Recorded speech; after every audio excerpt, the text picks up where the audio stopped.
السلام علیکم دوستو، کیسے ہیں آپ سب؟ کہانی گھر میں آپ سب کو خوش آمدید۔ چلیے آج کی کہانی شروع کرتے ہیں۔ دوپہر کا وقت تھا، سورج اپنی پوری آب و تاب سے چمک رہا تھا۔ ایک بوڑھی عورت لاٹھی کا سہارا لے کر ایک راہ پر چل رہی تھی۔ چلتے چلتے بازار میں ایک بزاز کی دکان پر ٹھہر گئی۔ دکاندار نے تھکی ماندی بڑھیا کو پانی پلایا اور پھر گاہکوں کو کپڑا دکھانے لگا۔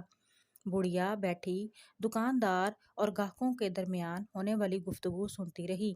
جب گاہک چلے گئے تو بزاز نے اپنے ایک ملازم کو مخاطب کر کے کہا کہ یہ برقع گھر لے جاؤ اور گھر والوں سے کہنا کہ فلاں صندوق میں کپڑے کا ایک تھان پڑا ہے، وہ نکال دیں، گاہک کو دینا ہے۔ ملازم نے برقع لیا اور گھر کی راہ لی۔ بڑھیا بھی اٹھی اور ملازم کے پیچھے پیچھے تیز تیز چلی۔ جو ہی دکان کا فاصلہ زیادہ ہوا تو اس نے ملازم کو آواز دی اور باتوں باتوں میں بزاز کے گھر کا پتہ جان لیا۔ اچانک بڑھیا نے ملازم سے کہا کہ بیٹا، میں تمہاری دکان پر نقدی کی پوٹلی بھول آئی ہوں، ذرا دوڑ کر جانا اور لے آنا، کہیں کوئی اور نہ لے جائے۔ یہ برقع مجھے دو اور جلدی آنا، میں اسی جگہ کھڑی تیرا انتظار کر رہی ہوں۔ ملازم بڑھیا کی دل فریب باتوں میں آ گیا اور دکان کی طرف واپس چل پڑا۔ ایسے موقع کو غنیمت جان کر بڑھیا بزاز کے گھر آن دھمکی۔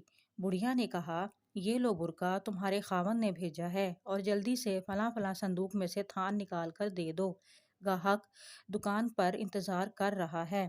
بزاز کی بیگم نے برقعے کو رکھ لیا اور کہا، اے بڑھیا، تو کون ہے؟ میں تجھے نہیں جانتی، اس لیے میں تجھے کپڑے کا تھان نہیں دوں گی۔ بڑھیا نے بہت زور دیا کہ میں دکان سے آ رہی ہوں، ملازم فارغ نہ تھے، اس لیے مجھے ہی آنا پڑا۔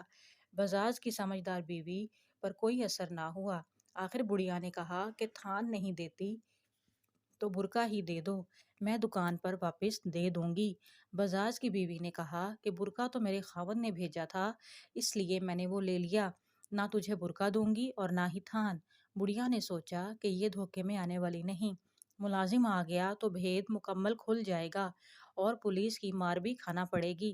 یوں وہ چپکے سے بھاگی، پیچھے مڑ کر بھی نہ دیکھا۔ اس روز سارے شہر میں یہ خبر گردش کر رہی تھی کہ ایک کٹنی شہر میں گھسی ہوئی ہے، اس کے مکر و فریب سے بچنا۔ یوں سچ ہوا کہ عقل مند بعض اوقات بڑے نقصان سے بچاؤ کا سبب بنتی ہے۔